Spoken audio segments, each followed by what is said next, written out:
우리 성경 말씀 갈라디아서 2장 11절 말씀 찾겠습니다. 신약 성경 303페이지입니다.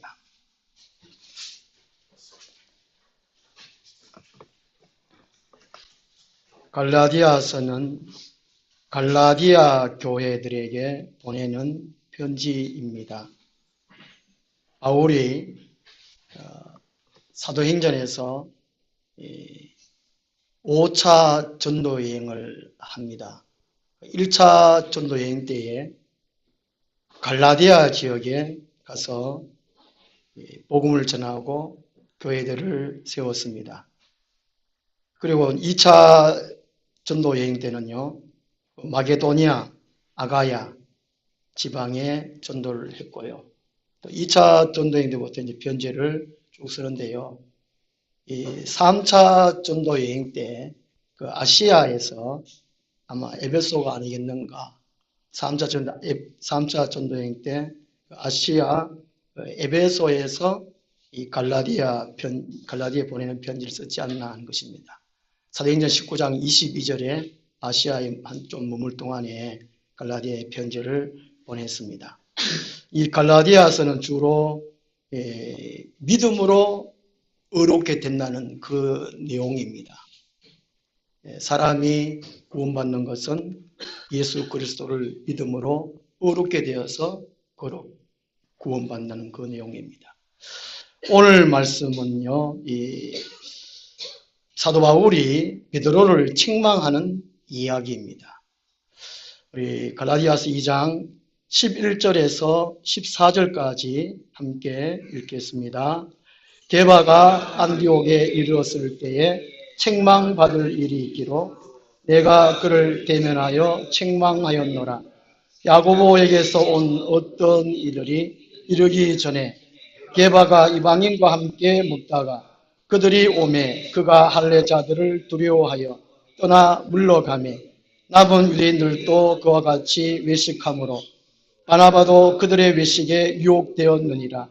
그러므로 나는 그들이 복음의 진리를 따라 바르게 행하지 아니함을 보고 모든 자 앞에서 게바에게 이르되 내가 유대인으로서 이방인을 따르고 유대인답게 살지 아니하면서 어찌하여 억지로 이방인을 유대인답게 살게 하려느냐 하였노라. 아멘.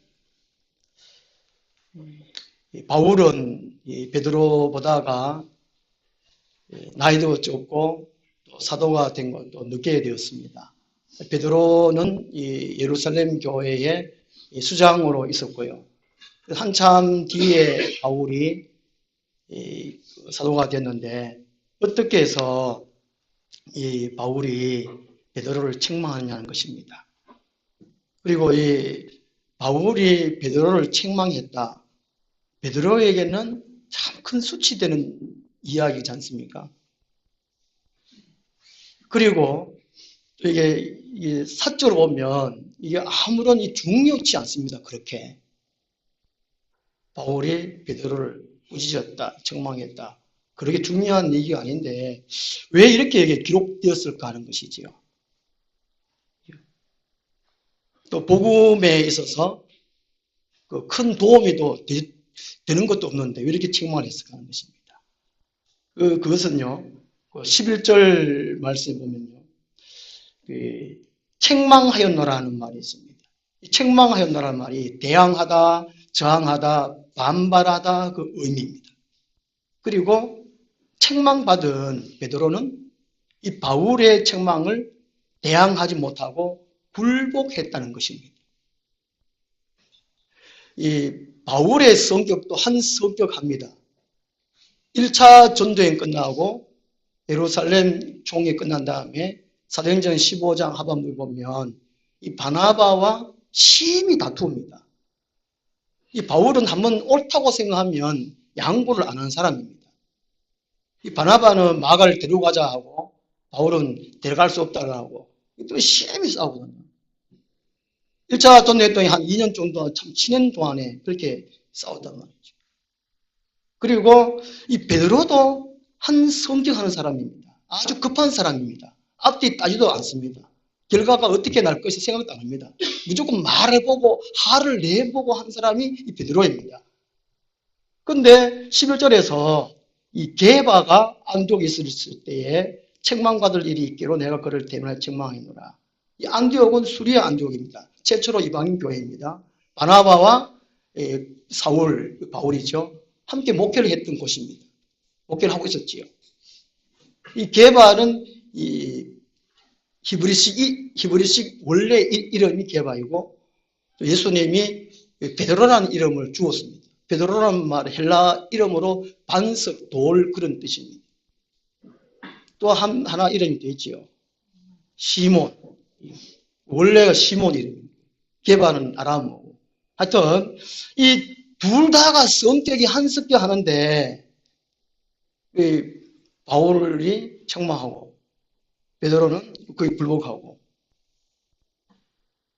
한번 생각하면 이해가 안 가는 것 같습니다.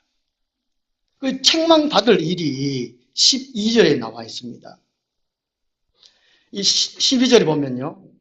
이 베드로가 누군가와 같이 식사한 이야기 때문에 바울이 책망을 했습니다. 밥을 남하고 같이 먹는데 문제가 되겠습니까? 제 아는 분 한 분이 대구에서 목회하는데 그분이 이제 신방할 때마다 사모님은 항상 거의 따라다니는데 다른 여자 성도님이 목사님 옆에 앉으면 그 들어갈 자리 없어도 그 집 비집고 들어가가지고 옆에 다 한다고. 내 남편은 내가 지킨다. 이래가지고. 하도 말씀하니까. 베드로가 이방인하고 같이 식사를 했는데요. 이 식사하는 건 그건 둘째치고라도 문제는 뭐냐면은 그 12절에 하바도 두려워하여 떠나 물러가며 베드로가 안디옥에서 다른 사람들하고 이방인들하고 식사하는데 예루살렘에서 유대인들이 오는 걸 보고 베드로가 두려워가지고 떠나갔단 말이죠. 이 두려워한다는 말이 1장 10절 말씀에서 우리 답을 찾을 수 있습니다. 믿음의 사람들은 하나님을 좋게 하고 하나님을 기쁘게 해야 된다는 것이죠. 믿음의 사람들은 사람을 좋게 하고 사람이 눈치 보면 안 된다는 것이죠. 교회 안에 이런 문제들이 비일비재합니다. 저도 참 사람 눈치 볼 때 참 많거든요. 하나님 눈치 봐요. 특히 교회 지도자는 하나님의 눈치를 봐야 돼요. 목사가 하나님 눈치 보는 것을 우리 성도님들은 그걸 이해해야 됩니다. 때로 목사는 하나님 복음을 위해서 과감하게 말할 수 있어야 되고 그렇게 해야 되거든요. 그런데 이 베드로는 사람을 두려워해가지고 도망가고 있습니다. 여기서 보면요. 유대인들은 레위기 11장에서 레위기 11장이 음식장, 젓가락장입니다. 정한 음식, 부정한 음식. 부정한 음식은 먹지 말라고 하나님께서 명리해 주셨습니다. 그래서 이 유대인들은 철저하게 부정한 음식은 먹지를 않았어요. 보통 우리가 알고 돼지고기 안 먹잖아요. 유대인들이. 목숨을 각오하면서까지도 이 준수를, 이 규례를 지켰다고 합니다. 그런데 이 규례를 예수를 믿고 기독교로 개종한 다음에 그리스도인 된 다음에도 이 간섭에서 벗어나지를 못했습니다. 유대인 그리스도인들이 이방인과 같이 식사하는 것은 아주 이게 엄격하게 규제를 했단 말이죠. 이방인에 대해 배타심이 너무나 굳게 가 있었습니다. 요한복음 4장에 보면요. 예수님이 전도하시고 길을 가셨습니다. 사마리아 지역에 들어갔거든요. 이 사마리아 지역에 갔을 때에 목이 말라서 피곤하고 목이 마르고 우물가에 들썩 주저앉았습니다. 그때 사마리아 여인이 길을 기르고 있었습니다. 이때 예수님이 물 좀 달라.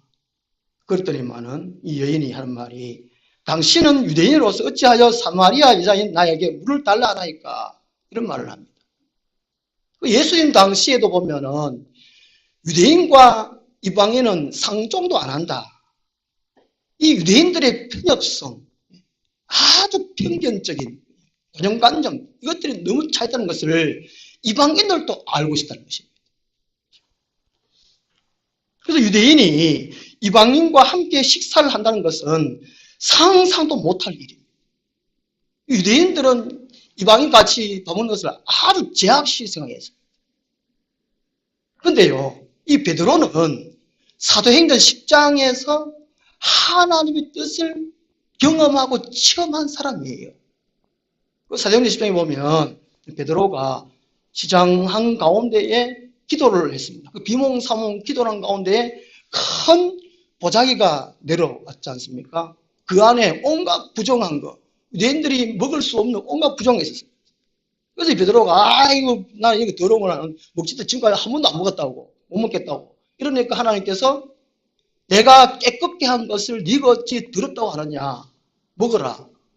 이런 것이 이제 3번이나 조금씩 반복했습니다. 그런 이후에 이제 최초의 이방인 개종자 고넬료가 사람을 시켜가지고 베드로를 데리고 오도록 하지요. 또 베드로도 이제 또 꿈에 또 이제 또 그런 내용을 또 꾸고. 그래서 이 베드로가 이 환상, 이 꿈이 하나님께서 보여주신 거구나. 이방인들에게 복음을 전하는 거구나. 이제는 이제 이방인도 하나님의 백성이 되는 거구나. 이렇게 깨닫고 고넬료의 집에 가서 붕해를 하고 또 성령 내리고 같이 음식을 먹었단 말이지 않습니까? 베드로는 이 큰 경험을 했어요. 큰 체험을 했어요. 그리고 사도행전 11장에 보면 이 베드로가 예루살렘을 또 올라갑니다. 그랬더니만 그 입소문이 얼마나 팍 퍼졌습니다. 보통 우리가 한국에도 그런 말 하잖아요. 예수장에는 말밥 입밖에 없다고. 한번 초대교회 때부터 그런 것 같아요. 하여튼 말 많다는 말. 말도 있는 그대로 이렇게 말하면 되는데, 그거 부풀려가지고, 모함해가지고, 또 자기 생각, 입장에 맞춰가지고, 남의 생각도 안 하고, 하나님 뜻도 생각 안 하고, 자기 입장에 맞춰가지고, 그 욕하는 사람들이 비일비재합니다. 듣보시오. 우리 한국계 분위기 많은 이유 바로 그것 때문에 그렇습니다. 다 마귀한테 쏘가지고 그렇잖아요. 그 베드로가 고넬료 집에 부흥회하고 끝나고 난 다음에 예루살렘에 올라갔더니만은 자초지종을 물어보지도 안 하고, 베드로가 왜 그렇게 물어보지 않냐고 베드로를 욕했습니다. 비난했습니다. 책망을 했습니다. 왜 너는 유대인으로서 이방인같이 왜 밥 먹냐, 같이 함께 지내느냐 그랬습니다. 그때에 이 베드로가 차곡차곡 설명을 합니다. 그게 사도행전 11장 내용입니다. 그때에 이제 설명을 들은 유대 기독교인들이 그랬구나 이해를 하고 이렇게 또 넘어가지요. 이런 거 마찬가지로 이제 11장 오늘 11절에서 이 베드로가 그 책망을 할 때에 자초지종을 얘기했더라면 또 유대인들이 예루살렘 교회에서 온 유대인들이 왔을 때 피하지 아니하고 도망가지 아니하고 그들 두려워하지 말고 또 설명하든지 이렇게 했으면 될 텐데 왜 이게 베드로가 바울이 책망할 때에 그대로 대항하지 않고 굴복했냐는 것이죠. 더군다나 이 베드로는 나이도 바울이 베드로보다 나이도 어립니다. 근위도 낮습니다. 일반 영천 시찰에 나이도 어리고 큰 교회도 아닌 목사가 큰 교회 심화하고 또 시찰장도 지내고 그런 목사님한테 이렇게 하는 거 잘못이다라고 말을 하면 어떻겠습니까? 받아들입니까? 천만의 말씀. 도량이 넓은 그런 분들이 참 좋은 것 같아요. 오히려 뭐라 하는지 압니까? 비난합니다. 기심죄라고. 오줌들이 시찰에 모임 가면 제 옆에 아무도 안 연락합니다. 제가 일부러 이제 옆에 그 빈 자리에 목사님이 계시면 제가 옆에 앉으면 그 목사님이 이제 저를 보고 딴 데로 가버려요. 제가 그만큼 무서운지 괘씸하다 이거죠. 나이가 어린 것이 교회도 크지도 않은 목사가 어디 대들었다고 말이. 제가 그 사람한테 대들었습니까? 하나님 말씀 그대로 제가 전한 뿌인데 하나님이 역사하시면 어린아이를 통해서 말씀하시면 들어야 되지 않습니까? 옛말에 할아버지도 손자한테 배운다는 말 있지 않습니까?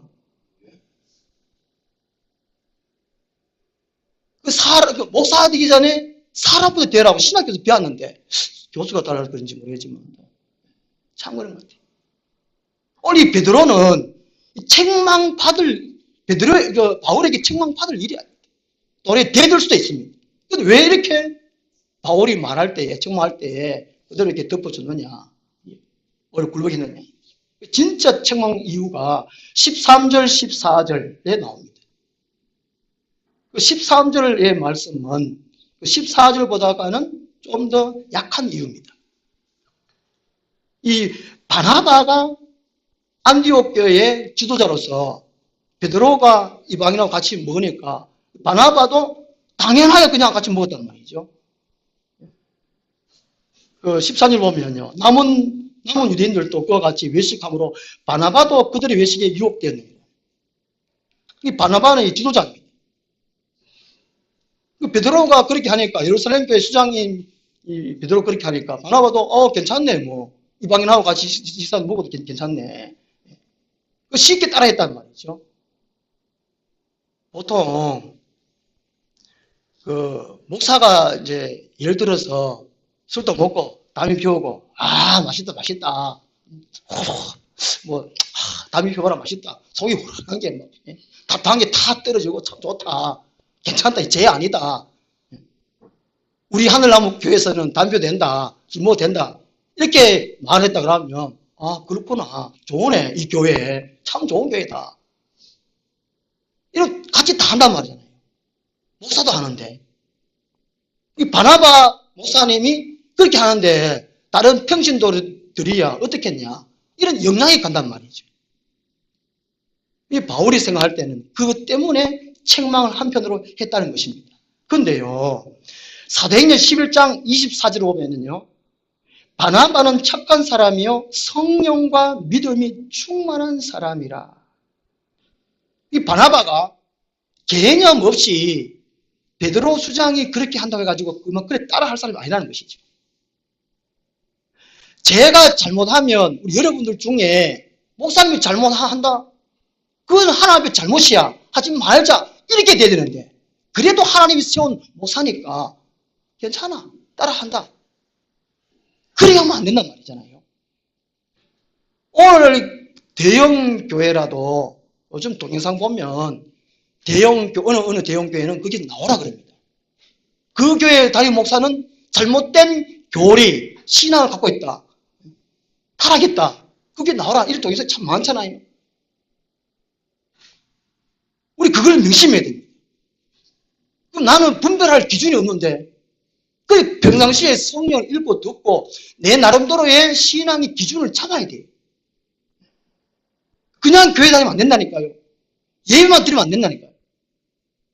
디모데후서 3장 14절 15절에 너는 배우고 확신한 일에 거하라 그랬습니다. 그냥 예배 드렸다 이러지 말라는 것이죠. 하나님 어떤 분인지 하나님 무엇을 원하는지 그걸 알아라는 말이죠. 그러니까 이 바나바가 아무 개념 없이 베드로 하니까 그냥 따라같이 먹었다 이게 아니라는 것이죠. 이 베드로가 이방인 같이 먹었다는 그만한 이유가 있었을 것이고 또 식사하면서 이 바나바가 베드로에게 물어봤을 거란 말이죠. 왜 당신은 유대인으로서 왜 이방인같이 밥을 먹습니까? 그래 내가 사도행전 그 10장에서 이런 경험을 했다. 이런 얘기를 나눴을 거란 말이죠. 둘이 처음 만났는데 무슨 얘기 하겠습니까? 그런 중요한 얘기죠. 바울이 그냥 옆에서 볼 때의 입장에서는 바나바가 유혹되었다 이렇게 봤다는 것입니다. 오늘 설교 참 어려운데 정신을 바짝 차리고 한번 들어보십시오. 진짜 이 바울이 책망한 이유가 14절 말씀입니다. 그리고 베드로가 바울이 책망할 때 대항하지 아니한 이유가 진짜 이 14절 말씀입니다. 복음의 진리를 따라 바르게 행하지 아니하였기 때문이라 이렇게 말씀하고 있는데요. 거기 14절에 중반절에 보면 모든 자 앞에서 게바에게 이르되 모든 보는 사람들 앞에서 베드로를 책망했단 말이에요. 그 베드로는 참 민망하고 무안하고 당황스럽고 참 속된 말로 쪽팔리고 그런 입장입니다.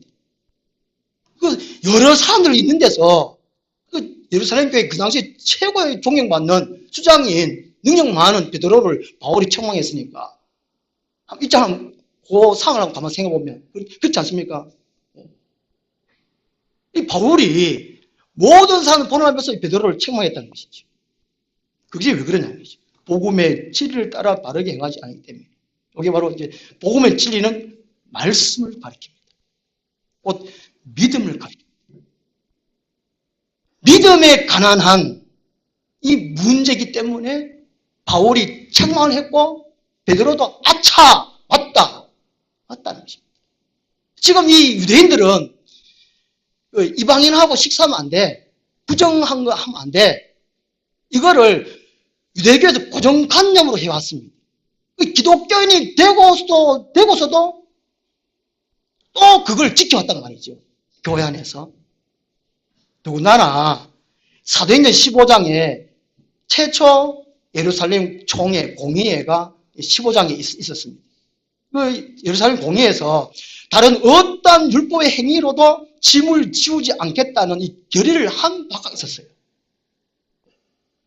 그런데 불구하고 유대인들은 옛날에 그 간습을 습관을 버리지를 못했단 말이죠. 오늘날 우리 교회 다니는 사람 가운데에 옛날에 살고 있던 간습, 세상의 간습, 자기만이 갖고 있는 이 가치관, 이거를 그대로 갖고 있단 말이죠. 이 유대인들이 아주 못된 이 간습을 그대로 갖고 있었기 때문에 바울이 책망을 했고, 바울도, 맞아. 베드로는 복음만 전했지, 교인들의 간습, 이런 잘못된 거를 바르게 말도 못하고 고치지도 못했어요. 근데 바울은 가감하게 고치려고 지금 하고 있단 말이죠. 그러니까 베드로가 대항하지 아니하고 굴복을 했습니다. 믿음에 가난한 이 문제에 대해서 가감하게 책망할 수 있어야 되고 책망을 받을 수가 있어야 됩니다. 예수님도 이 믿음에 가난한 제자들을 책망했습니다. 예수님은 사랑의 예수님이지만 믿음에 가난한 거기에 대해서는 아주 신랄하게 예수님이 책망한 내용이 납니다. 배를 타고 갈릴리에서 배를 타고 가시다가 풍랑 일어나니까 제자들이 각가지 노력을 해봤지요. 그때 예수님은 그 배 밑에 주무시고 계셨습니다. 그 제자들이 예수님 우리가 지금 죽을 지경인데 왜 잠만 자고 있습니까? 그 예수님 일어나가지고 풍랑아 잠잠하라. 왜 내 제자들을 왜 두렵게 만드느냐? 이렇게 하면 되는데 풍랑을 꾸짖기 전에 먼저 제자들을 꾸짖습니다. 마태, 마가, 누가 먹으면 각각 달라요. 같은 본문인데 누가, 마태, 마가의 관점은 달라요. 왜 믿음이 적으냐? 네 것들 믿음이 어디 있냐? 이런 식으로 얘기해 깎았더라고요. 예수님이 너희들 이제까지 내 딸이 달았는데 믿음 어디 있냐? 네 믿음 있으면 이걸 어떻게 하면 되는데 왜 날 깨워가지고 이렇게 하느냐? 믿음 없음을 예수님 책망하셨어요. 그리고 예수님의 제자들이 귀신을 쫓아내지 못했을 때에 예수님이 그렇지 이거 힘들지? 세상 살기 얼마나 힘드노? 먹고 살기 힘들지? 위로해 주시 아니고 왜 믿음 없느냐? 책망하셨습니다. 귀신들은 믿음으로 성의 능력으로 쫓을 수 있습니다. 오늘날 교회가 귀신을 못 쫓아내요. 제가 다른 분들한테 모사 전화해보면 요새 그런 누구 하나 이렇게 합니다. 그거는 해결할 일이에요. 마태복음 12장 28절에 예수님도 성의 능력으로 귀신을 쫓아낸다고 말씀하셨습니다. 귀신은 성의 능력을 쫓아내요. 그러니까 요즘은 성령을 안 한다니까 교회에서 다 인본주의를 한다니까요. 신학교 배운 뒤 지식들 한다니까요. 얼마나 교회가 지금 타락했습니까? 인본주의로. 해결해야 돼요. 귀신 못 쫓아내는 거 해결해야 됩니다. 눈물로 가슴 찢으면서 차를 하든지 금시하든지. 동의하시면 아멘. 이 부끄러운 일입니다. 예수님이 귀신 못 쫓아내는 건 너희들 왜 믿음이 적으냐 책망하셨어요. 믿음에 관한 예수님이 얼마나 책망했어요. 그 뿌린 줄 압니까? 믿음 열매를 맺지 못할 때에 예수님이 책망하셨습니다. 여기서 바울이 베드로를 책망한 이유가 모든 유대인들을 함께 전체를 책망한 것입니다. 베드로 한 사람에게만 책망한 것이 아니고 바울이 유대인들 전체를 책망한 얘기예요.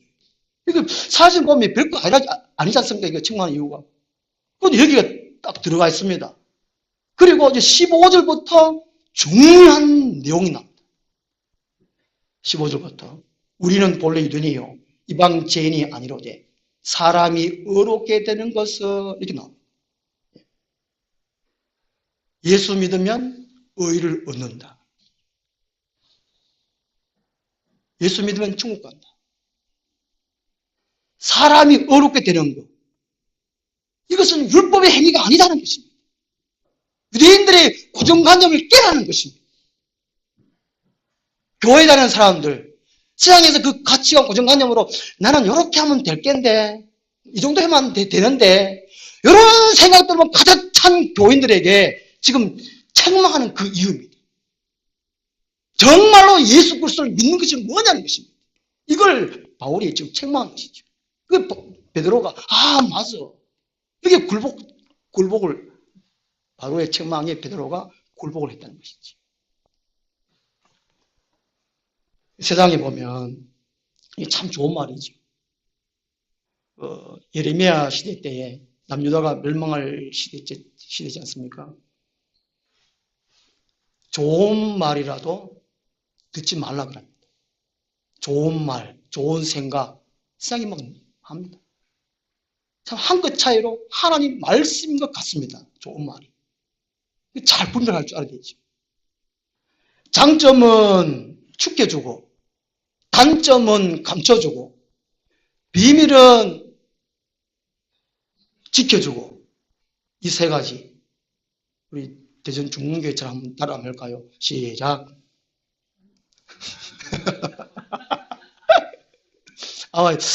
장인호 목사님이 이걸 다시 말씀하시고 따라하는 이유가 있는 것 같아요. 다음 주 알지? 교회 문 높여 알지? 금방 듣고 나면 잊어버리니까. 그럴 것 같아요. 장점은 축해주고, 단점은 감춰주고, 비밀은 지켜주고.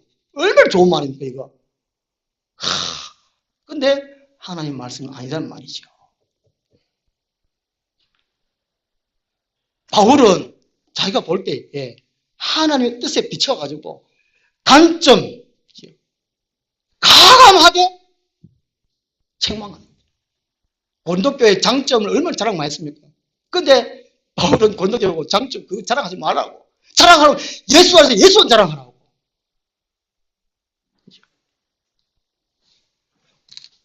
정말 이 진짜 이유는요. 이 바울이 자기 자신의 사도권을 지금 높인 이유입니다. 자기 자신의 근위를 높이고 근위의 정당성을 베드로가 있는 데서 지도자 바나바가 있는 데서 지금 그걸 얘기하고 있습니다. 그게 왜 그러냐면요. 이 갈라디아서 이게 1장 11절 거기 이제 앞장 넘겨보면 11절 말씀이 있습니다. 바울은 어디 가나 사도권 때문에 문제였습니다. 네가 정말 사도냐 하는 것이죠. 그 1장 11절에서 24절까지가 많은 부분을 활용해서 11절 위에 보면은 바울이 뭡니까? 사도가 된 내력이 일어났죠. 그죠? 그 바울이 갈라디아 지역에 복음을 전하고 또 말씀을 명령하도록 그렇게 하는 것은 예수 그리스도를 만나고 예수께를 받은 사도다. 사도. 이걸 증명하기 위해서라는 것이죠. 고린도 후서가 사도 바울의 사도권을 증명하는 것입니다. 오늘 같으면 목사죠, 목사. 아무나 설교 뭐 하잖아요. 설교권은 목사에게 있습니다.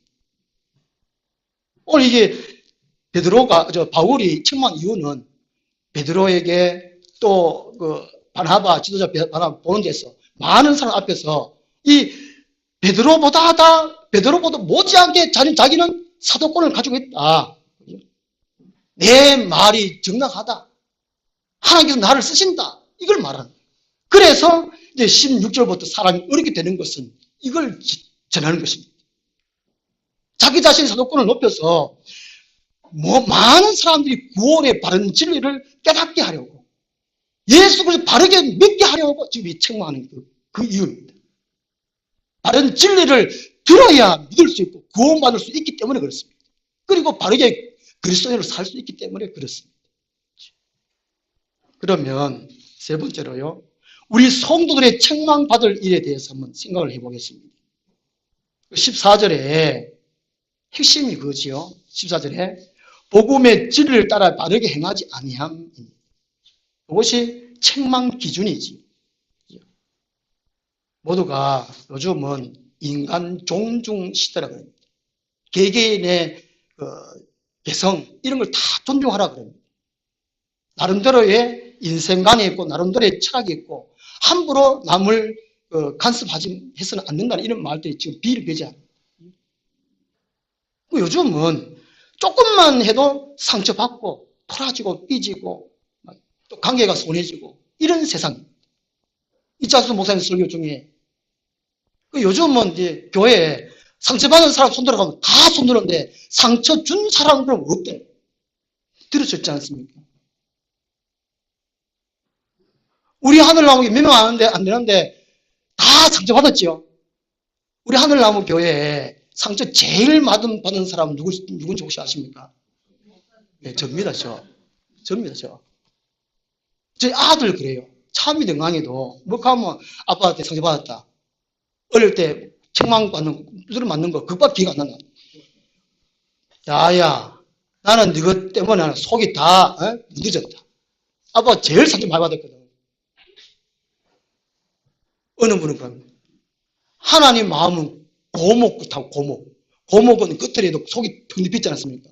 속이 썩 빠져가지고 하나님 속이 다 썩 빠졌다. 요즘은 말을 못해요. 니나 잘해라.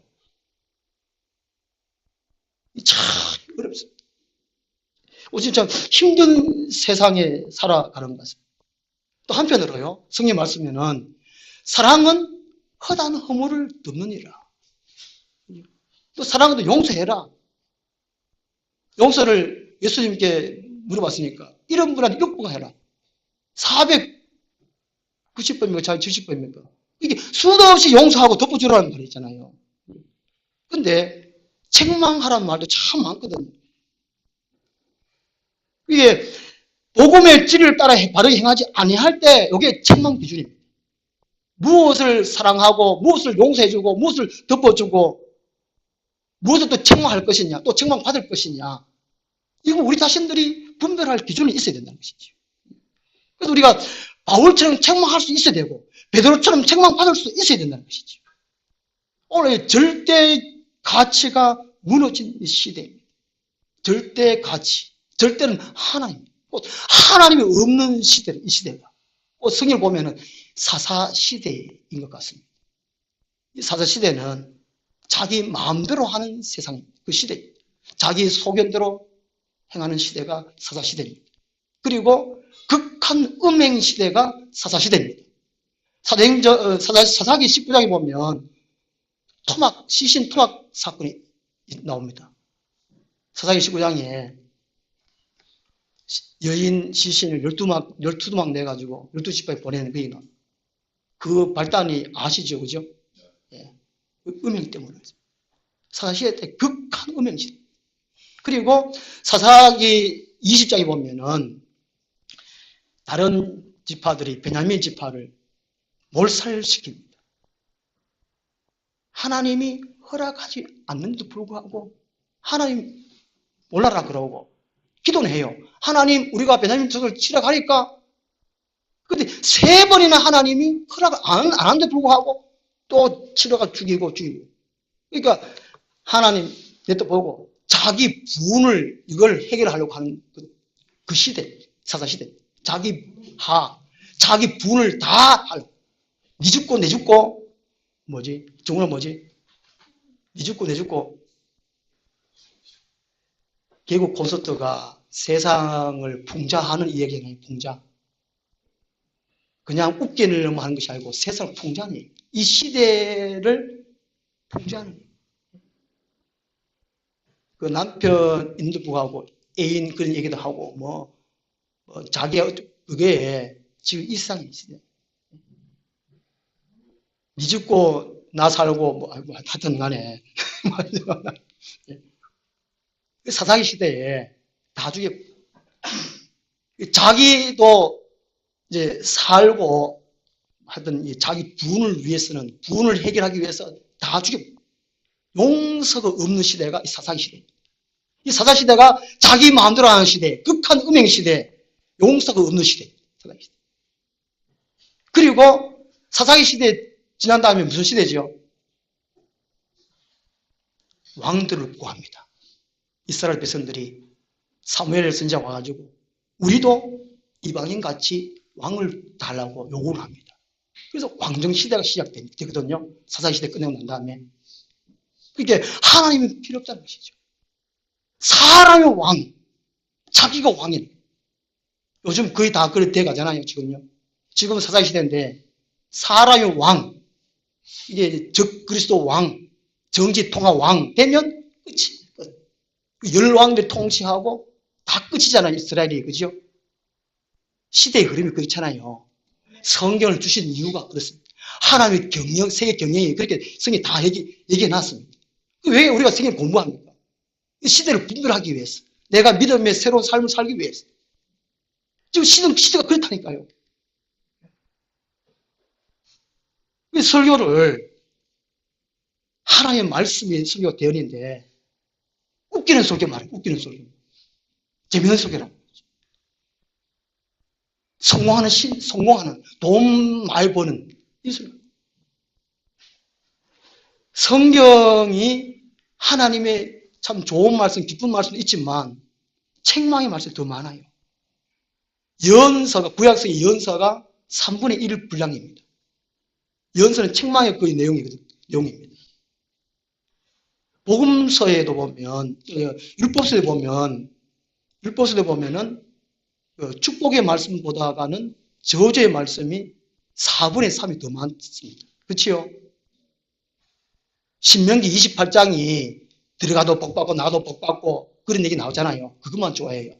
그런데 신명기 그 28장 앞부분에 그래. 들어가도 복받고 나도 복받고 그런데 그 지나고 하나님의 말씀을 듣지 아니하고 지키지 아니할 때는 들어가도 저주받고 나도 저주받고 네 떡방문에도 저주받고 그렇죠? 4분의 3이 많아요. 왜 그럴까요? 타락된 죄인이니까 인간이. 우리는 예수 그리스도 안에서 새 생명을 얻은 사람인데 예수 그리스도 안에 있어서 말씀을 받고 말씀을 순종하고 그렇게 살아야 되는데 예수 그리스도 밖에서 뭔가를 자꾸 해결하려고 그래요. 지금. 그러니까 안 된단 말이죠. 그러면 책망을 받아야 되거든요. 그 책망을 할 수도 있고 또 받을 수도 있어야 되는 그런 시대. 우리 잠언 1장 말씀 한번 찾아보겠습니다. 잠언 1장.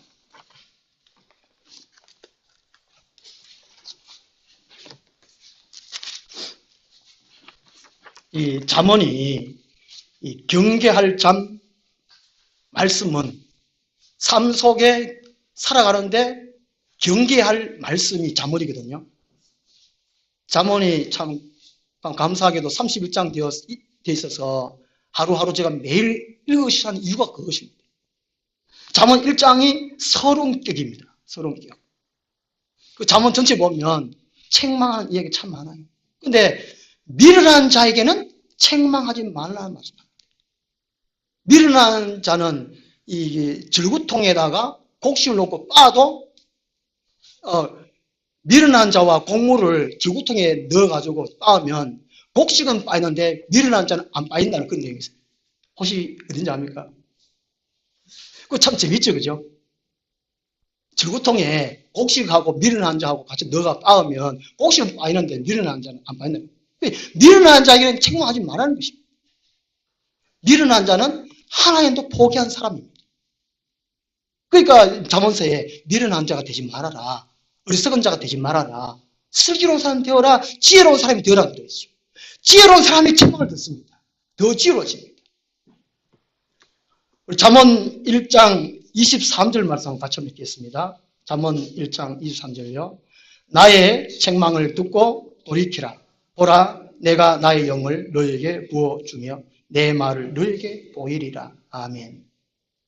성경에 예수님도 책망한 내용이 많고 하나님도 이스라엘 백성들이 책망한 내용이 참 많아요. 그 책망을 들으라는 것이죠. 그리고 듣고 난 다음에 돌이켜라는 겁니다.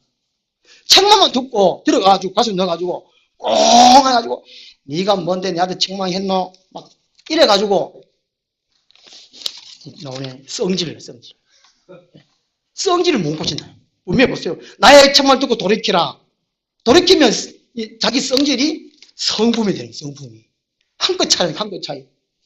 그 책망을 듣고 난 다음에 고쳐가지고 성품을 만들어요. 그러면 하나님 뭐 주신다고요? 나의 영, 꼭 성령 주십니다. 성령은 모든 걸 가능하게 하십니다. 그리고 내 말, 하나님의 말씀을 보여주는 거예요. 말씀이 양식이고, 말씀이 진리고, 말씀이 우리 길을 인도하지 않는다. 그러니까 책망을 안 들으면 성령을 받을 수 없습니다. 하나님의 말씀 받을 수 없어요. 오늘 이 시대가 왜 성령이 지금 없는데 설교, 하나님의 말씀을 빙자한 예수 그리스도 이름을 빙자한 인간의 말만 가득하다는 것입니다. 뭘 책망해야 됩니까? 책망 기준은 곧 복음의 진리를 따라 행하지 않을 때 책망하고 내가 생각했을 때에 복음의 진리를 따라 바르게 행하지 않을 때는 책망받고 들었으면 듣고 고치고 그죠? 그러면 성령 충만 받고 하나님 말씀 충만 받아가지고 하나님 사람답게 살 수 있고 내 삶이 평안하고 형통하고 만사에 형통하고 그렇게 되는 거죠.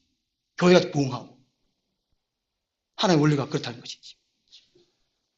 오늘 말씀 보면 이 갈라디아서 2장 11절 14절 이 내용이 들어가지 않아도 될 법한데도 이 들어가 있다는 것이죠. 너무나 중요하다는 것입니다. 기도하겠습니다. 하나님 아버지, 우리가 이제까지 교회 열심히 다녔습니다. 어떻게 다녔는지, 왜 다녔는지 다시금 생각해보고 진리의 말씀 따라 잘 살아왔는지 반성하고 어떻게 우리 신앙생활을 할지 내 삶을 고치며 바꾸며 새롭게 하며 변화받아 하며 살아갈 것인지 생각하고 하나님의 온전한 사람 다 되고 하나님의 뜻을 행하며 열매 맺는 삶 되게 하여 주시옵소서. 예수님 이름으로 기도드리옵나이다. 아멘. 찬송가 281장